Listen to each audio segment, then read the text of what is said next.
Bienvenidos a los coloquios de iSanidad. Mi nombre es Juan Pablo Ramírez y vamos a hablar sobre la importancia de los probióticos y de los prebióticos en la dieta. También hablaremos del papel que juega la microbiota y de la importancia de estos productos a la hora de abordar las patologías digestivas. Para ello contamos con dos expertos. Por un lado, la doctora Clotilde Vázquez, jefa del Departamento de Nutrición y Endocrinología de la Fundación Jiménez Díaz, y por otra parte al doctor Julián Álvarez, médico especialista en medicina deportiva, nutricionista y miembro del Consejo Asesor Nutricional de Herbalife Nutrition. Vamos a abordar ya la primera de las preguntas, que sería ¿cuáles son las principales ventajas del uso de probióticos y prebióticos en la dieta? Pues si le parece, empezamos por usted, doctora Vázquez. Pues muchas gracias por haberme invitado. Lo primero, como bien has dicho, yo soy especialista en endocrinología y nutrición, no en microbiología. Sin embargo, mi interés por todo este tema de probióticos y prebióticos empezó hace 20 años cuando empecé a ver pacientes con patologías metabólicas, obesidad y diabetes que tenían lo que yo llamaba una translocación, bueno, lo que después se supo o se sabía ya entonces que era una translocación bacteriana, que eran pacientes que no digerían, que no comían y sin embargo estaban gordos o estaban con un descontrol metabólico enorme y bueno, eso me ha llevado al fascinante mundo y todavía por conocer, yo diría en un 80%, luego Luis me comenta tu opinión, de qué es la microbiota y por tanto le intento de modular y mejorar la microbiota que constituyen los pro y los prebióticos, ¿no? Entonces, ¿cuáles son las ventajas? Pues las ventajas fundamentales son que en este momento la población general occidental tiene una debilidad y vulnerabilidad, podríamos decir, de las especies microbianas que deben poblar nuestro aparato digestivo y en conjunto todas las cavidades abiertas, y estos elementos pro y prebióticos podrían ayudar primero a mejorarla y en el futuro, aunque ya empezamos a ver algunos casos, elegir un probiótico específico para una determinada logro terapéutico. Doctor Julián Álvarez. Sí, bueno, me parece perfecta la explicación. Y yo a veces, porque esto es como muy bien ha dicho la doctora Vázquez, es un fenómeno complejo y que estamos empezando a conocer. Y entonces también en el ámbito a lo mejor de poder transmitir una visión un poquito más simple, yo a veces lo comparo, porque en realidad es así, ¿no? Es un ecosistema, lo comparo con un bosque. Y lo que ocurre es que el bosque, con lo que le hemos echado encima, digamos que es como si al bosque le echaras contaminación y le echaras cosas malas y lo quemas, y tenemos el bosque muchas veces quemado, a veces quemado de una manera, a veces quemado de otra, a veces falta unas plantas y habría que repoblarlo. Lo que pasa es que como en un bosque hay un montón de plantas y la dificultad está en encontrar qué plantas son las adecuadas e incluso, aunque luego pasaremos al tema de los prebióticos también, cuáles son los abonos para poder tener ese bosque. Pero lo que está claro hoy en día es que la microbiota es un elemento fundamental para la salud y que es algo en lo que nunca habíamos pensado, salvo cuando nos daban muchos antibióticos. Y yo me acuerdo que yo de pequeño había una pastillita que se llamaba Lacteol, no sé si la recuerda. Totalmente. Le dices tener un cariño enorme, que se supone que eran un poquito para salvarte ese, digamos, daño que le habías hecho a tu flora benigna por la acción de los antibióticos, ¿no? Entonces, algo que es un campo que va a evolucionar mucho en los próximos años, que es apasionante y que creo que nos va a dar muchas alegrías. Una frase, permíteme que hagamos esto dinámico. Una frase que se repite mucho, pero que nunca es bastante, porque tenemos, fíjate, unos 20.000, 25.000 genes en nuestras células y tenemos 3 millones y pico de genes en los microorganismos que nos pueblan. No podía ser que una cantidad de elementos, de organismos dentro de nosotros fueran, bueno, pues una cosa banal. Entonces, conforme pasa el tiempo se ve la enormidad que supone eso, la dificultad que hay también en saber, pero como decía muy bien Luis, cómo modulamos, cómo recomponemos, pero lo que sí que es verdad es que por los factores que él ha dicho, yo tengo una bueno, cualquier persona que tenga un alimento procesado en su casa verá que en el etiquetado hay elementos contra la contaminación microbiana. Pues eso también elimina nuestra microbiota. El medio ambiente está bastante estéril. Tenemos pesticidas, antibióticos en las aguas residuales. Por tanto, nuestra flora intestinal o la cuidamos muy bien o se empobrece. En lugar de un bosque va a aparecer, en fin, un jardín de las afueras de una gran ciudad con 4 arbolitos. Entonces, eso es malísimo para nuestra salud. Estamos realmente en un momento en que la microbiota y su recomposición es un elemento crucial para mantener la salud y evitar las enfermedades, lo que se llaman las enfermedades no transmisibles crónicas que causan la mayor parte de las muertes en Occidente. ¿Y podemos utilizar estos probióticos y estos prebióticos de modo preventivo para mantener la microbiota sana? Podemos empezar ahora por el doctor Julián Álvarez. Bueno, yo estoy también con lo que ha dicho el doctor Vázquez. Ojalá fuera de modo preventivo.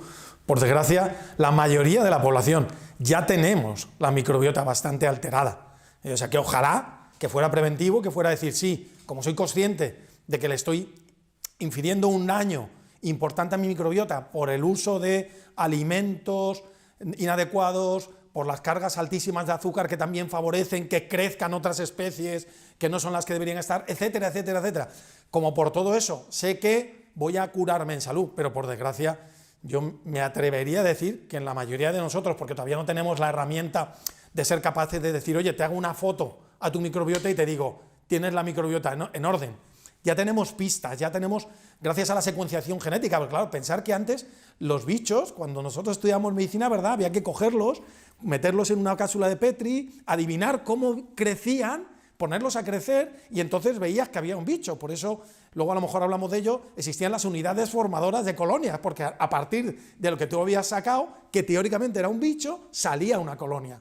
Entonces, bueno, pues hoy en día todavía no sabemos al 100% qué debe ser una microbiota sana, pero sí sabemos que estamos con una microbiota relativamente insana y sabemos que determinadas cepas de microorganismos nos pueden ayudar a restituir por lo menos la base del césped de ese jardín, que ya sería algo.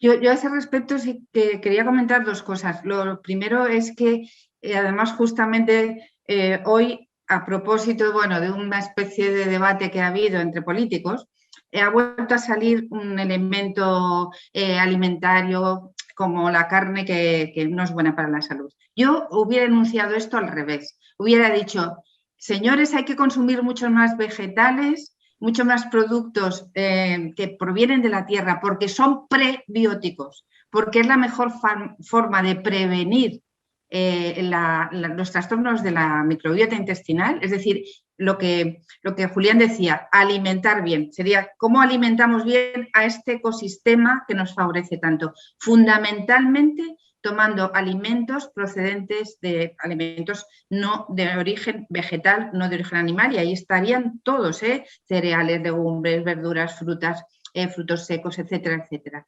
Y especialmente aquellos que estén producidos de manera pues, más ecológica, ¿no? Pero en general todos ellos tienen fibra, tienen elementos fitoquímicos que alimentan nuestras bacterias. Bien, eso es una forma de prevenir, que eso es lo fundamental que tiene que hacer todo el mundo. No cuánta carne tomo, más que eso, cuánta verdura y fruta tomo al día. Eso es lo importante, es como lo de, no te preocupes, ama y haz lo que quieras, ¿no? Como decía San Agustín, come mucha fruta y verdura y no te preocupes tanto de lo demás, ¿no? Esa es una forma de prevenir. ¿Y cómo están cambiando estos productos el abordaje de las patologías digestivas? ¿Pueden resultar también útiles para el tratamiento de otras enfermedades, doctora Vázquez? Pues la verdad es que sí hay, bueno, la producción científica es ingente en cuanto a la relación de los trastornos de la microbiota globales y específicos por especies, por grupos funcionales y enfermedades de índole metabólica, de índole mental, psiquiátrica, por supuesto digestiva, hepática, renal. renal, una disbiosis puede acelerar la entrada en diálisis, por ejemplo, ¿no? O sea, es tremendo. Nos acercamos a unas posibilidades magníficas. Entonces, lo que sí es verdad es que la asociación problema en la microbiota y enfermedad, todavía no estamos seguros de si qué es primero y qué es después. Es decir, todavía estamos en una fase en que no podemos decir, venga, vamos a inocular tal microorganismo, sea bacteria, virus, protozoo, lo que sea, hongo, porque lo seleccionamos y va a prevenirme el autismo. Ojalá, yo creo que se va a llegar ahí, pero en este momento no lo podemos decir. Ahora, sí que es verdad que corregir aquellos trastornos que se observan en pacientes que presentan enfermedades seguramente va a beneficiar el curso de la enfermedad. Y de eso estamos un poquito ya más cerca, gracias al análisis que decía Julián metagenómico de heces, en donde se analiza toda la carga bacteriana vírica, se ven los grupos. Nosotros estamos empezando a hacerlo en la Fundación Jiménez Díaz. Vemos todos los grupos funcionales, cuáles están en exceso, si son las bacterias protolíticas, si son las productoras de metano, y aquellas deficitarias procurar compensarlas con algún prebiótico o algún probiótico, pero sí asociado a enfermedades, incluso a trastornos emocionales, a nuestros cambios de humor, al sueño. Es que es tal la conexión que tenemos entre el eje, todo lo que estas bacterias, bueno, estos microorganismos producen, sus metabolitos, los nutrientes que producen, los mediadores metabólicos que producen y los que no producen, ¿no? Y lo que eso influye en la inmunidad, lo que influye en el nervio vago, que al final es el que está influyendo en todos nuestros procesos autonómicos, ¿no? Desde respirar hasta la frecuencia cardíaca y nuestras emociones. Bueno, me enrollo mucho, pero quiero decir que verdaderamente es muy apasionante, aunque nos gustaría ir más deprisa, pero es muy difícil, es de una complejidad tremenda. Ya hemos alcanzado bastante conocimiento, pero queda muchísimo, queda más.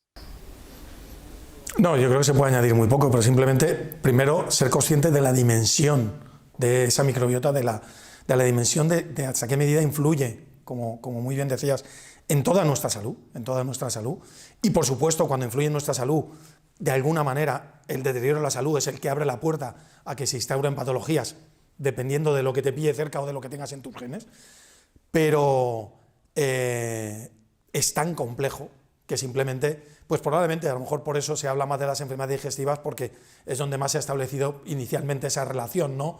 Por el hecho de que el recuperar un poquito de esa flora no patógena ha favorecido en muchos estudios que disminuyan las floras patógenas y ha favorecido el desarrollo en patologías digestivas que eran las que más tenían esa debilidad o alteraciones de permeabilidad en la membrana intestinal, etcétera, etcétera.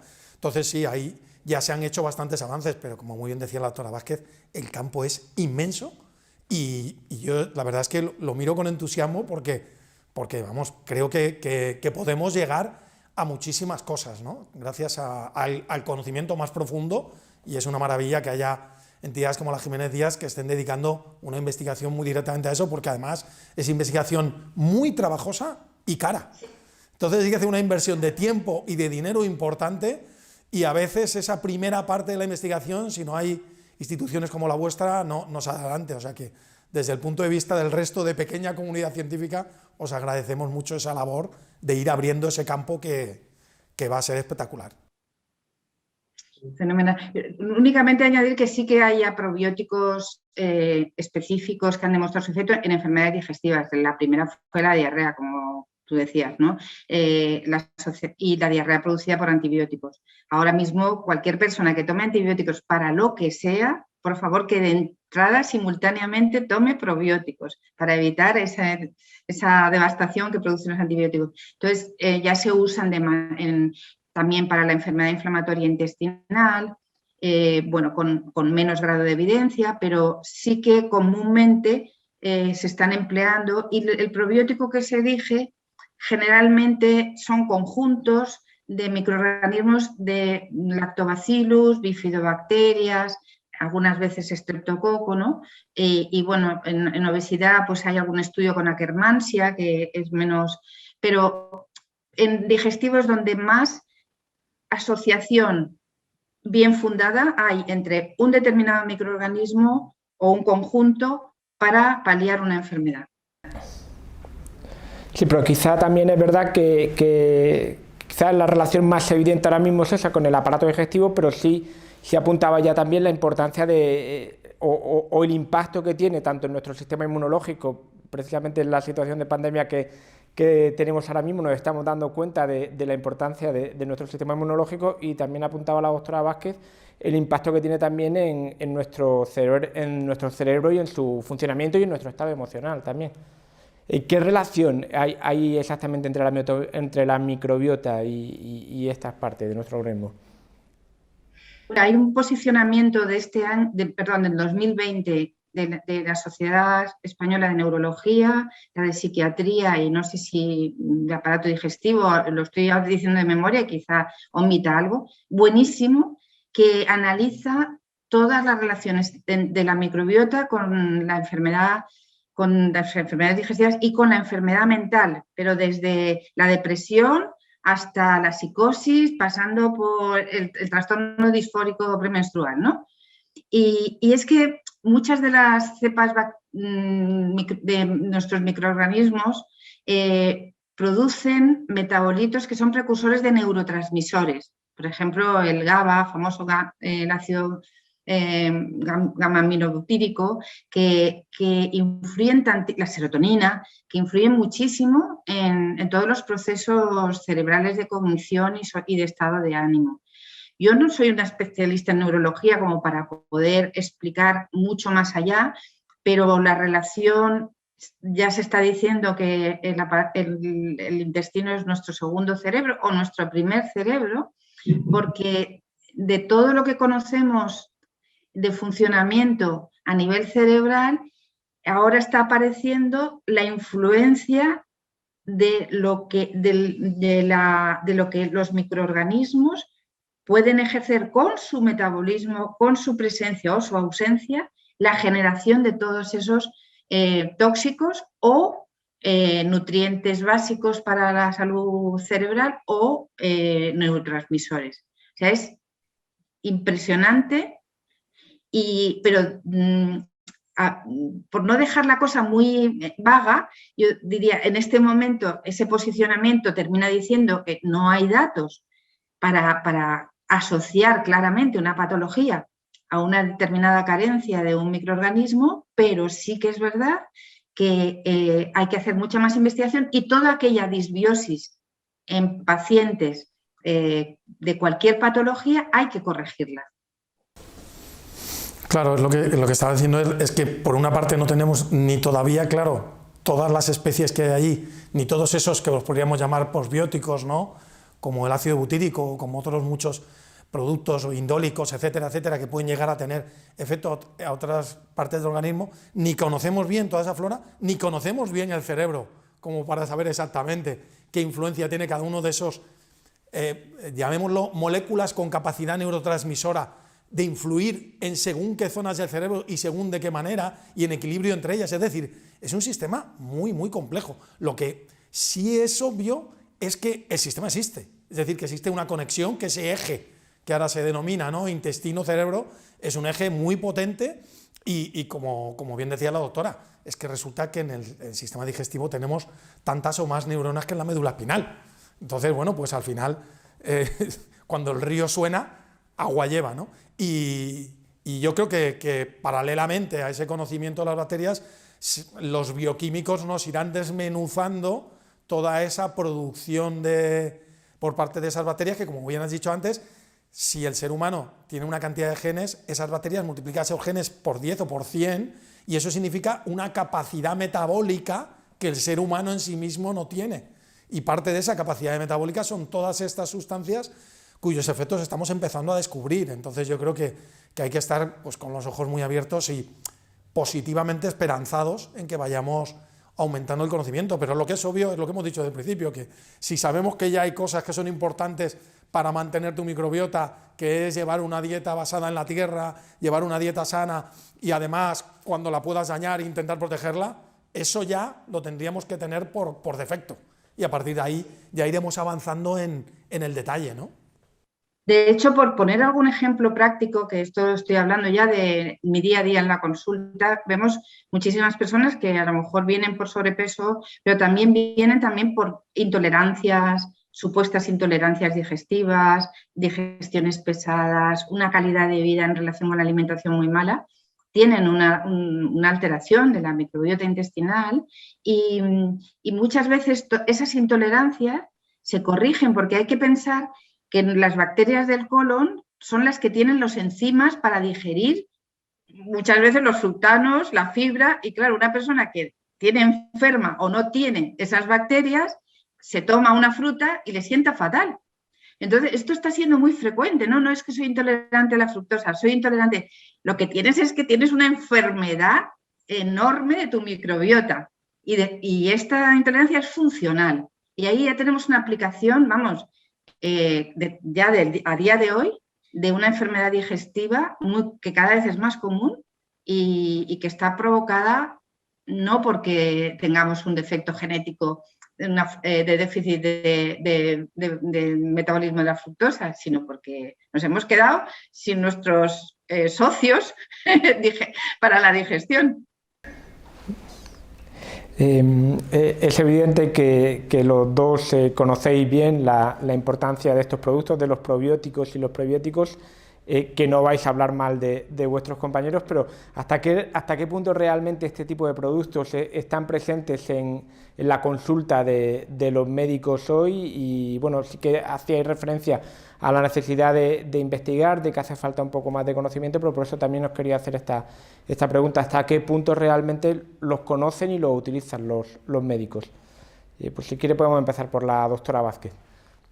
Yo creo que, bueno, de unos años para acá, en 5 años, se ha multiplicado por miles el conocimiento y el uso, pero en todas las especialidades, en uso digestivo, ginecología, pediatría, endocrino, de probióticos, bueno, que contienen generalmente una mezcla de como decía anteriormente, de lactobacillus y bifidobacterias para reconstruir una flora dañada. Pero es verdad que tenemos carencia de publicaciones, tenemos carencia de ciencia aplicada, de publicaciones clínicas, porque generalmente los laboratorios que están elaborando estos probióticos y que deben de cumplir una serie de requisitos no pertenecen a la industria farmacéutica potente, y ensayos clínicos no hay muchos. Entonces, sí que es verdad que algún médico se puede sentir un poco, bueno, extraño recetando probióticos porque no tiene literatura que respalda o suficiente, como tenemos para otros elementos terapéuticos, ¿no?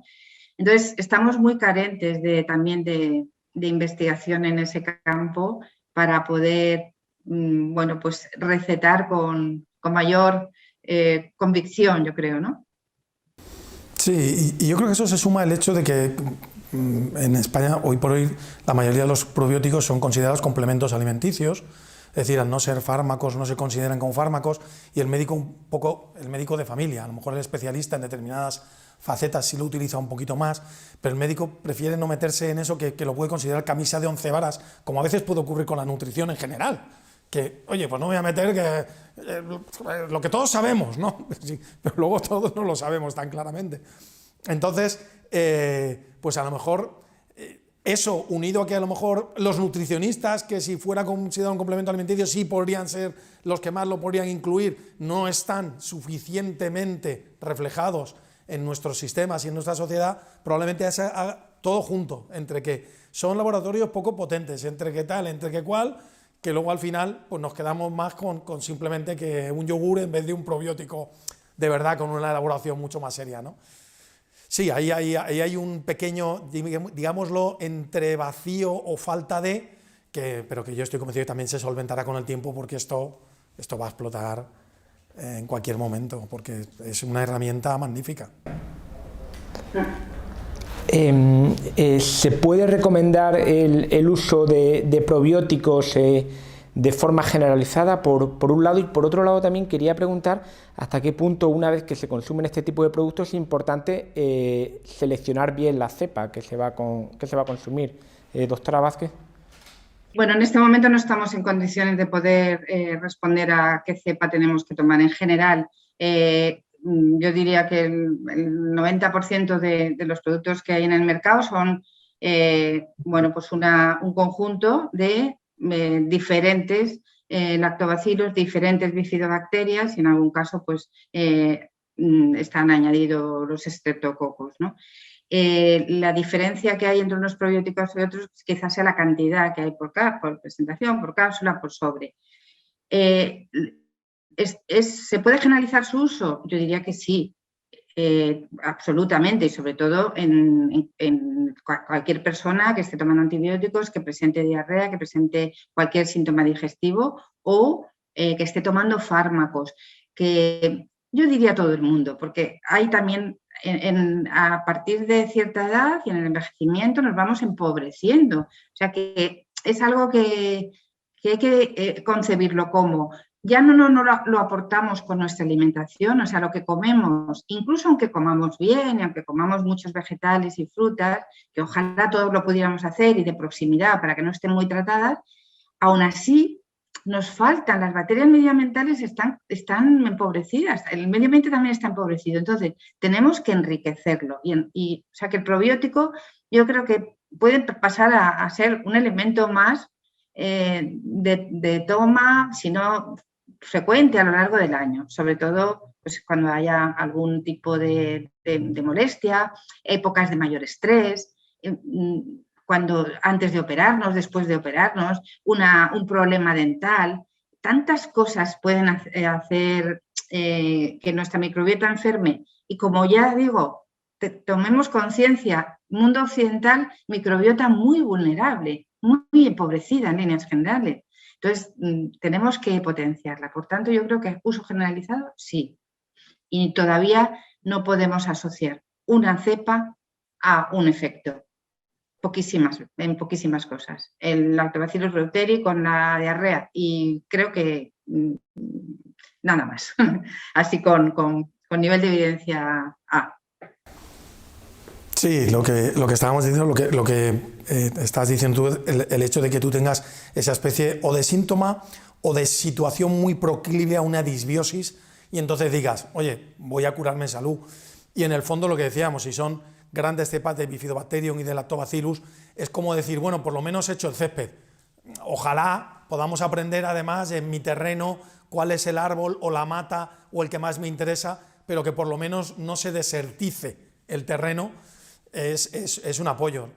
No deberíamos conformarnos con eso, tenemos que intentar avanzar más, pero yo creo que en la situación en la que estamos yo estoy totalmente de acuerdo que cuando tienes esa sensación de que puede haber una disbiosis, porque además la gran ventaja que tiene es algo que no tiene efectos secundarios, que no tiene problema, es un amigo y como mucho pues te acompaña, por decirlo de alguna manera, ¿no?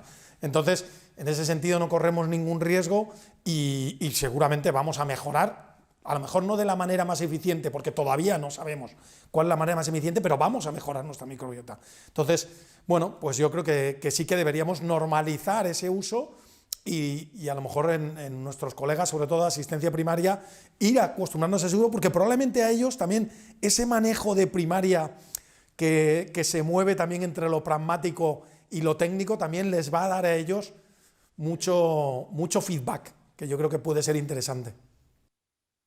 Desde luego yo creo que llevo recetando pues creo que por casi 15 años, probióticos, de los poquitos que hay, realmente creo que he mejorado muchas enfermedades, el curso de muchas enfermedades y desde luego la sintomatología digestiva en un porcentaje altísimo de los casos.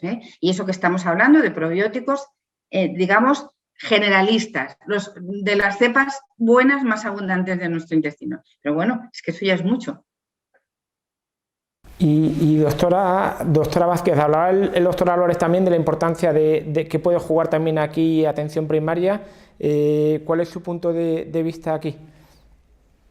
Bueno, yo creo que desde luego que se sintieran más familiarizados con el mundo de los pre y probióticos. Y bueno, y no hemos hablado aquí que están ya los postbióticos, porque están empezando a salir publicaciones de, mira, no vamos a necesitar el microorganismo, sino lo que el microorganismo sintetiza y ser los fármacos del futuro. Bueno, vale, pero en principio prebióticos, comer bien, saber recetar una buena alimentación de forma fácil, el famoso plato, que las 2/3 partes tiene que estar llena de alimentos vegetales, y luego probióticos que tienen una cierta evidencia científica, yo creo que les va a ayudar mucho en muchas situaciones.